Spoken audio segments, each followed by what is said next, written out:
राजियारा सूठा, राजियारा दोहा कवि कृपाराम की रचना के अध्ययन के क्रम में हम आज आगे के दोहों का अध्ययन कर रहे हैं। जैसा मैंने आपको बार बार कहा है, फिर दोहरा रहा हूं कि कवि ने विभिन्न विषयों को लेकर अलग अलग बात कही और कहीं तो वह बात बिल्कुल यथावत एक दोहे में दिखती है, वो दूसरे में दिखे, दूसरे में दिखे, तीसरे में दिखे, वही भाव, वही विचार दिखता है। लेकिन कहीं वह विचार बदल जाता है और वो विचार बदलने के कारण क्या होता है कि आपको लगता है कवि ने एक जगह अलग बात कह दी, दूसरी जगह अलग बात कह दी। यहां एक आगे आज जिस क्रम में हम दोहे का अध्ययन करेंगे उसमें वो बात आएगी। इसलिए मैं स्पष्ट करता हूं, जो मैंने आपको पहले भी बात कही थी कि कवि ने एक क्रम में बात नहीं कही, एक लगातार बैठ के दोहे लिखे। जैसे जिस रूप में जहां घटना हुई, कोई परिस्थिति सामने आई, कोई विशेष उल्लेख सामने आया और उसने वह बात कही। वह जब आएगा दोहा तब मैं आपको बात बताऊंगा। अभी पहले हम देखते हैं, देखिए आज का दोहा। और इस दोहे में भी पहले जो दो दोहे परसों हमने जो किए थे, कल जो हमने किए थे, उसमें जो दोहे आए थे उसी में बात आई है वापस, थोड़े से रूप में वही बात वापस पुनरावृत्ति हुई है उसी विचार की। देखिए क्या है। मद विद्या धन मान, ओछा से चाले अवट, आधन रे उन्मान, रहे कबिरला राजिया। वापस पढ़ता हूं। मद विद्या धनमान, मद विद्या धनमान, ओछा से चाले अवट, आधन रे उन्मान, रहे कबिरला राजिया। एक एक अर्थ। मद का मतलब होता है घमंड या अभिमान। वैसे मस्ती भी है, लेकिन यहां वो अर्थ नहीं है।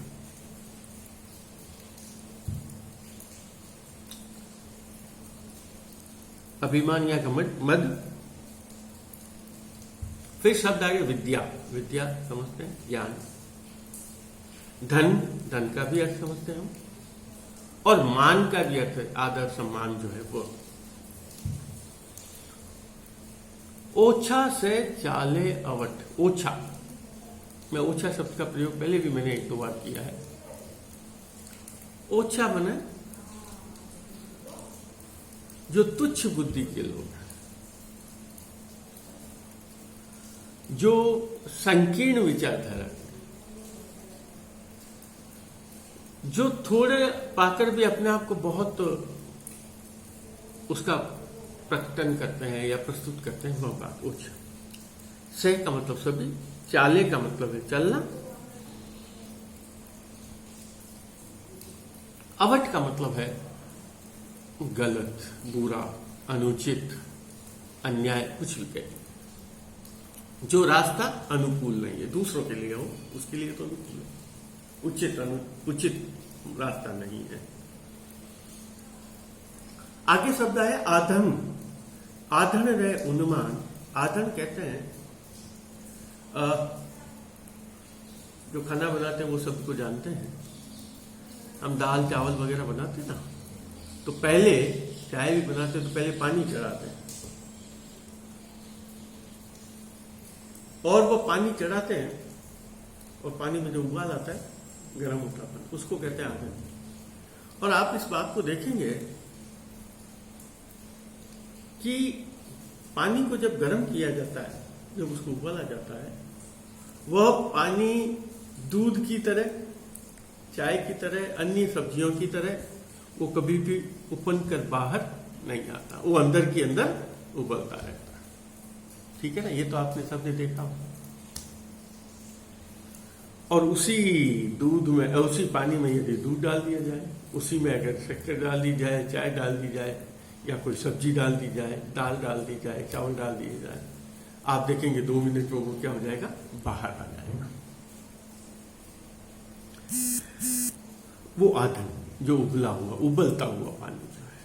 आधन रे उन्मान रहे क विरला राजिया। रहते हैं क मतलब कोई, विरला बिरले, बहुत ही कम राजिया। क्या कहा देखिए,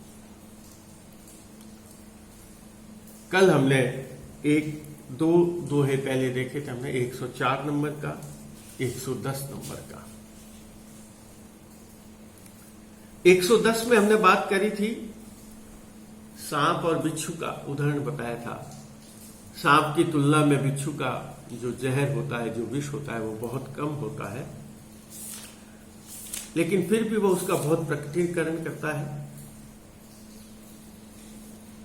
और दूसरे उसमें था कि बहुत से लोग ऐसे होते हैं जिनको बहुत सम्मान मिल जाता है, सुमेरु पर्वत जितना, लेकिन वो अपने आप को बहुत छोटा ही कहते हैं ना, हम तो बहुत तुच्छ प्राणी, छोटे प्राणी। लेकिन कुछ लोग ऐसे होते हैं जो बहुत छोटे होते हैं लेकिन अपने आप को बहुत ज्यादा बतलाते हैं। तो देखो, जैसे मैंने अभी आपको कहा कि वही भाव की पुनरावृत्ति हुई है, शब्द अलग है, विचार ठीक है, वो एकदम वो ही नहीं है, लेकिन हाँ वही बात को वापस दूसरे रूप में दोहराया। तो उसने क्या किया, मद विद्या धनमान, मद का अर्थ मैंने आपको बता दिया, घमंड, अभिमान। बहुत से लोगों को बहुत अभिमान होता है। किसका अभिमान होता है?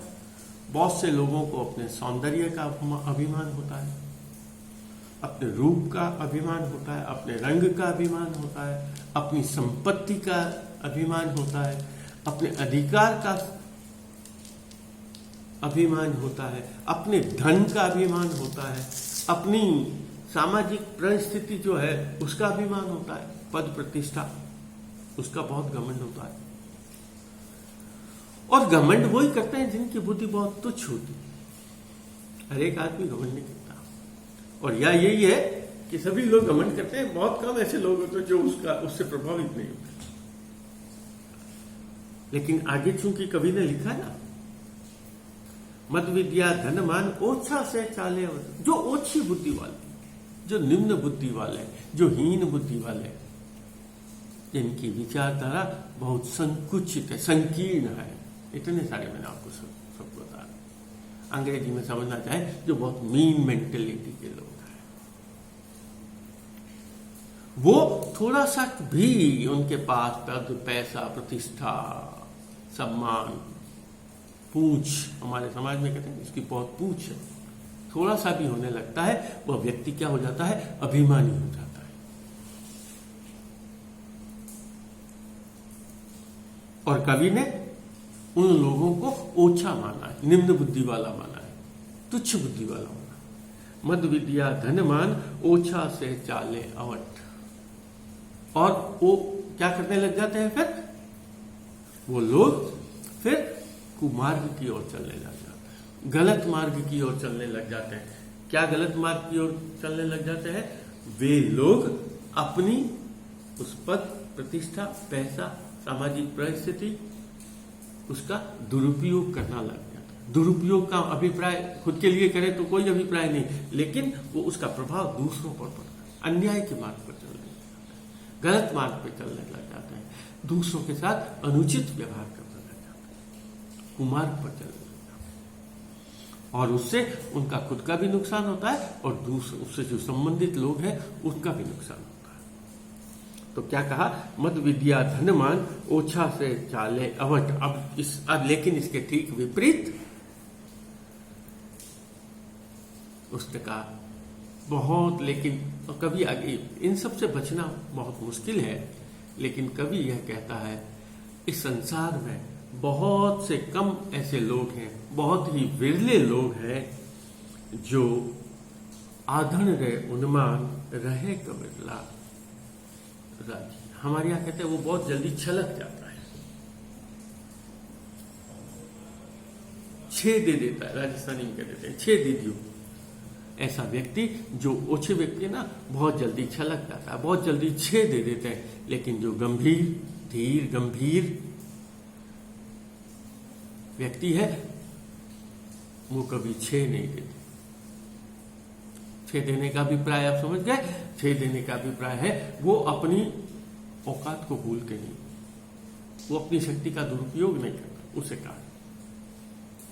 लेकिन इस समाज में कवि क्या कह रहा है? ऐसे लोग बहुत ही विरले हैं।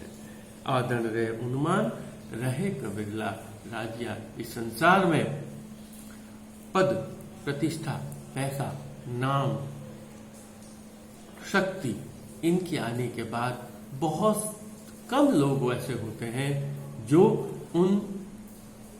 उसके घमंड से बचे रह सकते हैं। या उसने कहा कवि ने, इस संसार में बहुत ही बिरले लोग हैं जिनके पास यदि किसी भी प्रकार की शक्ति, किसी प्रकार की क्षमता, किसी प्रकार का रूप, अभिमान, धन, दौलत, प्रतिष्ठा आ जाती है तो वे उसके दुष्प्रभाव से बचे रह जाते हैं। बाकी लोग बचते नहीं, लोग उसका दुरुपयोग करते ही हैं, उसका दिखावा करते हैं और उसका दुरुपयोग करके दूसरे लोगों पर उसका दुष्प्रभाव डालते। ठीक है, आगे बात समझ में चलेगा। अब देखिए, ये बहुत इंपॉर्टेंट है और बहुत अच्छा है दोहा।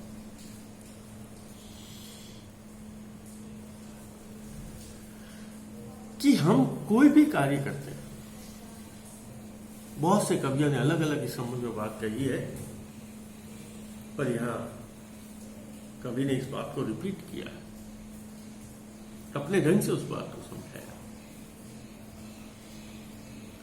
कि हम कोई भी कार्य करते हैं, हमारा एक कदम भी जो है ना, हम जब आगे बढ़ते हैं उस कदम को बढ़ाने से पहले सोचना चाहिए। अगर हम मुंह से कोई शब्द निकाल रहे हैं तो मुंह से शब्द निकालने से पहले भी उसको हृदय रूपी तराजू से तोल लेना चाहिए कि हम जो शब्द निकाल रहे हैं, जहां मैंने पहले भी आपको इस संबंध में बात की, ये तराजू तोल के तब मुख बाहर आनी, ये की तराजू पर तोल कर तब वो शब्द जो है उस शब्द को बाहर लाना चाहिए।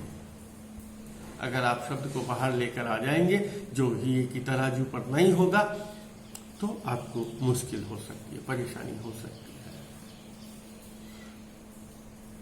तो यहां अगर जो इतना सोच विचार कर चलता है, इतनी गंभीरता से विचार कर जो कोई बात करता है, इतनी गंभीरता से जो कोई बात रखता है, विचार रखता है, उस व्यक्ति का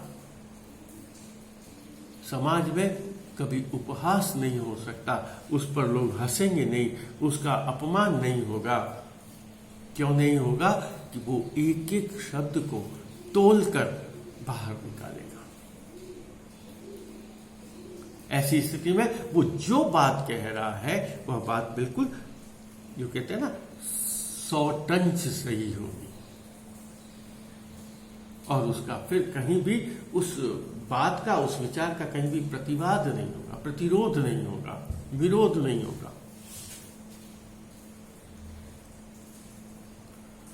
तिरस्कार नहीं होगा, अपमान नहीं होगा, क्योंकि उसने जो बात रखी, जो कार्य किया, उसको बहुत सोच विचार कर किया है।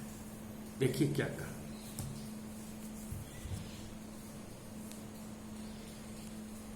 अब इसने जो शब्द है ना, वो यहां झगड़ा शब्द आया है। आप सोचेंगे झगड़ना, यहां झगड़ा जो शब्द है ना, वो जिस अर्थ में आप और हम समझते हैं वो झगड़ा नहीं, वो है द्वंद्व। द्वंद्व हम हमारे मन में करते हैं ना, ये करूं कि ये करूं, ये करूं कि ये करूं, ये जो विचार है ना, वो द्वंद्व चलता है, उसको झगड़ा का। कई बार हम अच्छा कार्य करना चाहते हैं, मन रोकता नहीं यार इसने मेरे साथ बहुत बुरा किया, इसके साथ भी वैसा ही करना चाहिए, ये बेकार आदमी, इसको तो इसका दंड मिलना ही चाहिए। लेकिन फिर आता है नहीं, हमें ऐसा नहीं करना चाहिए। तो ये जो हमारे विचारों का जो उठा पटक विचारों का जो आरोह अवरोह है ना, वह विचारों का आरोह अवरोह जो है वही तो मन से झगड़ना है, मन से वो द्वंद्व है। तो यहां उसने कहा, देखिए क्या बहुत सुंदर बात, मनसू झगड़े मोर पहला सू झगड़े पछे, त्यारा घटे न तौर राज कचेड़ी राजिया। देखिए कितनी सुंदर बात है, जो भी मैंने पहले एक दोहे की बात करी थी कि ये तराजू तोल के तब मुख बाहर आने। ये की तराजू पर तोल लीजिए, तोलते ना किसी चीज को, कम ज्यादा कम ज्यादा कम ज्यादा, उचित अनुचित, सही गलत, वो तोलना। तो मन में उसको द्वंद्व चलाना, मन में विचार करना, मन में उचित अनुचित, गलत सही, न्याय अन्याय, सही झूठ, इस सब का विचार करना। तो मनसू झगड़े मोर, अपने मन से ही झगड़ता है, मन में विचार विमर्श कर रहा है। मनसू झगड़े मोर, मोर का मतलब पहले ही, ये तराजू तोल के फिर मुख बाहर आनी। तो मुख से बाहर आए उससे पहले बैलेंसिंग करना, सोचना है, विचार देखना। मनसू झगड़े मोर पहला सू झगड़े पछे, फिर सामने वाले से झगड़ा करना। पहला यानी जो हमारे सामने बैठा उससे, सामने कौन है, जो जिससे भी हम बात करना चाहते हैं, जो भी पक्ष हमारे सामने है उससे बाद में झगड़ेंगे। उससे क्या कहना है क्या नहीं कहना है उससे बाद में बात करेंगे। पहले हमारे मन में बहुत अच्छी तरह से विचार करके फिर जो बाहर हमारे बात में जो बात दूसरों के सामने प्रकट करनी है वह बाद में बात आनी चाहिए। मन सू झगड़े मोर पहला सू झगड़े पछे।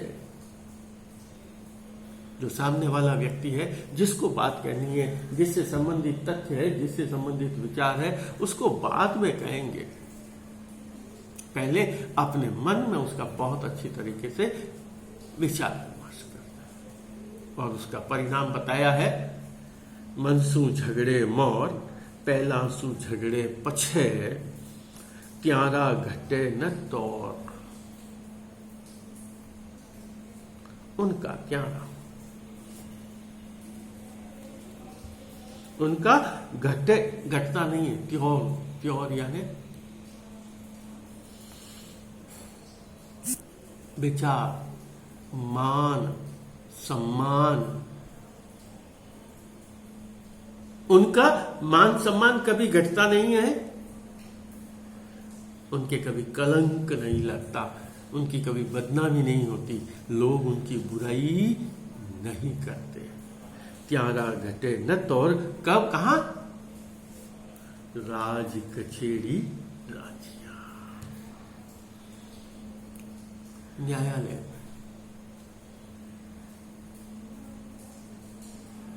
क्योंकि न्यायालय में, अब वो न्यायालय न्याय व्यवस्था का हो सकता है, समाज हो सकता है, परिवार हो सकता है, रीति रिवाज हो सकता है, परंपरा हो सकती है, कुछ भी कहते हैं। सामाजिक रीति रिवाज हो सकता है, न्यायिक व्यवस्था हो सकती है, राजकीय व्यवस्था अव्यवस्था हो सकती है। कोई भी काम करें हम, उस काम करने से पहले बहुत अच्छी तरह से विचार विमर्श कर लेंगे, बहुत अच्छी तरह से सोच विचार कर लेंगे, उचित अनुचित का फैसला करेंगे, न्याय अन्याय का फैसला करेंगे, गलत सही का विवेकपूर्ण व्यवहार करेंगे। विवेक बहुत अच्छा होता है, विवेक। जो व्यक्ति विवेकशील होता है उसका कहीं भी अपमान नहीं होता, लोग कभी भी उसे भला बुरा नहीं कहते। क्यों नहीं कहते हैं? क्योंकि क्यों नहीं कहते उनको भला बुरा? क्योंकि उन्होंने जो कार्य किया है, जो बात कही है, वो बहुत ही सोच विचार कर, उचित अनुचित का फैसला करके और बहुत अपने मन में दृढ़ता से ये बात कही, मैं जो कार्य कर रहा हूं ये बिल्कुल 100% सही है, या अपना पक्ष से। सबसे बड़ी बात है, बात सही हो या नहीं हो, वो जो बात अपनी तरफ से रखना चाहता है वो मन में यह निश्चय कर लेता है कि मैंने जो बात कही है उस बात का पक्ष मेरी दृष्टि से एकदम सही है। हो सकता है दूसरा व्यक्ति उससे संबंधित हो या ना हो, ये एक अलग बात है, लेकिन अपनी दृष्टिकोण से वह बात सत्य है। जो व्यक्ति इस तरह से अपने मन की तराजू में तोलकर जो बात बाहर लेकर आता है, दूसरों के साथ उस विचार के अनुसार व्यवहार करता है, उस व्यक्ति की कहीं भी पराजय नहीं होती, उसका कहीं भी हार नहीं होती, उसका कहीं भी अपमान नहीं होता, लोग कहीं भी उसको दोषी नहीं ठहराते। अब कवि क्या कहना चाहता है, यदि आप लोक अपवाद से बचना चाहते हैं, यदि आप बुराई से बचना चाहते हैं, यदि आप बदनामी से डरना चाहते हैं, यदि आप यह चाहते हैं कि लोग आपको आदर्श व्यक्ति कहे, तो आपको क्या करना होगा, तो आपको यह करना होगा कि हमें उन बुराइयों से बचना होगा। अपने मन में बहुत अच्छी तरह से विचार लाकर फिर उसको बाहर बात लानी पड़ेगी। ठीक है, चलिए कितना हुआ, 21-43। अब आगे वाला मैंने आपको कहा कि जो मैं प्रारंभ में जो बात कह रहा था उस बात को देख रहा कि कवि ने कहीं कई बात अलग कही, कहीं कोई विचार अलग किया है। क्या विचार अलग किया, देखिए। पहले तो उसने कहा कि चाहे आप किसी भी चीज को, बुगले को यदि राजहंसों के साथ रख दिया जाए तब भी उसमें वो राजहंस की गति नहीं आए। बुरे से बुरे व्यक्ति को यदि चाहे कितने भी अच्छे व्यक्ति के साथ रखा जाए, लेकिन उसमें सुधार नहीं आ सकता, उसमें बदलाव नहीं आ सकता। लेकिन इस दोहे में मैंने आपको कहा ना, आप कह सकते हैं वहां कवि ने अलग बात कही, यहां कवि अलग बात कह रहा है। मैंने आपको कहा, इसीलिए मैंने आज के इस बात करने से पहले आपको इस बात कही कि जैसी परिस्थिति देखी, जैसा घटनाक्रम देखा, जैसा विचार आया, कवि ने उस तरह की बात कह दी। और वह, लेकिन सबसे बड़ी बात, हो सकता है वो विचार वहां अलग हो, यहां अलग हो, लेकिन जो बात कहा है कवि ने, जो बात कही है, जो विचार रखा है, वो एकदम बिल्कुल सत्य है। देखिए क्या कहा,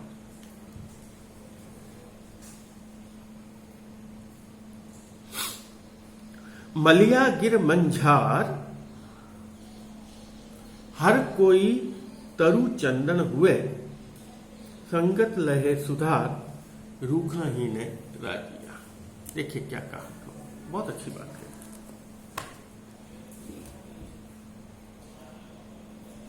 जैसे या तो पहले कहा, आवे नहीं क्लास बोलन चालन री विवत, या तो कभी ने कहा नहीं संगत टीटोड़िया टोल राजहंसरी राजी। लेकिन यहां उसने कहा नहीं, संगत का असर पड़ता है। क्या कहा उसने, मलिया गिरी मंझार, मलय गिरी पर्वत जहां कहते हैं चंदन, वहां हर वृक्ष चंदन है।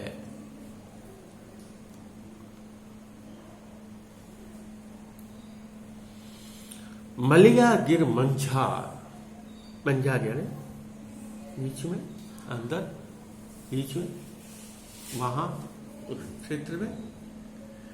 मलिया गिरी मंझार हर कोई तरु चंदन हुए, हर कोई तरु, हर एक जो भी वृक्ष देखोगे वो वृक्ष कौन सा मिलेगा आपको, चंदन का वृक्ष। क्या कहा है कवि, सीधे रूप में कर, मलिया गिरी मंझार हर कोई तरु चंदन हुए, वहां मलयगिरी पर्वत पर, मलयगिरी के क्षेत्र में जितने भी वृक्ष मिलते हैं ना, वो वृक्ष काहे के दिखाई देते हैं? चंदन के। संगत लहे सुधार रूखा ही ने राजिया। लेकिन वो प्रभाव किसका है? हो सकता है वहां 100 में से 90 वृक्ष चंदन के हों और 10 वृक्ष दूसरे हों।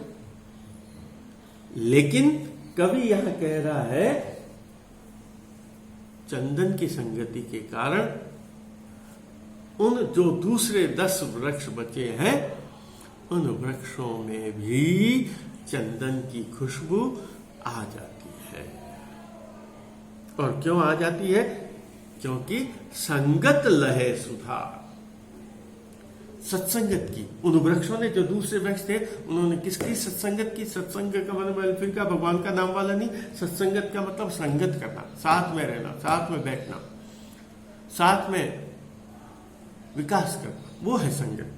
संगत लहे सुधार, उन दूसरे वृक्षों में जिसके चंदन के गुण नहीं थे, उनमें भी सुधार आ गया, उनमें भी विकास आ गया, उसमें भी सुगंध आ गई, उसमें भी चंदन की विशेषताएं आ गई। क्योंकि संगत लहे सुधार रूखा ही ने राजिया। उसने कहा अच्छी संगत में वो वृक्ष रहे, और अच्छी संगत में वो वृक्ष लेने के कारण भी वो वृक्ष चंदन बन गए, उनमें चंदन की विशेषता आ गई।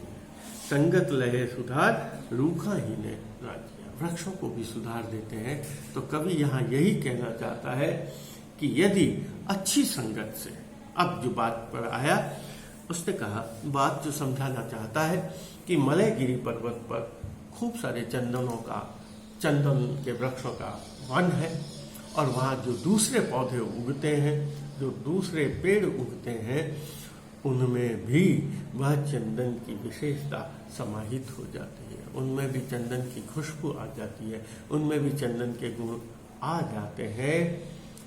कवि यहाँ यह कहना चाहता है, राजिया को संबोधित करते हुए कवि कृपाराम, कि जब संगत से, जब अच्छी संगत पाकर वृक्षों के गुण में, वृक्षों की विशेषताओं में, उसके धर्म में परिवर्तन, या धर्म का मतलब मैं विशेषता ही कहना चाह रहा हूं, उसके धर्म और गुण में यदि परिवर्तन आ सकता है, तो यदि बुरे व्यक्ति को, या बुरा भी व्यक्ति नहीं है, साधारण मनुष्य को भी यदि अच्छी संगत मिल जाती है, तो उसमें भी उसी अच्छी संगत के गुण आ जाते हैं, और वह व्यक्ति भी महान बन जाता है। आज इतना ही, धन्यवाद।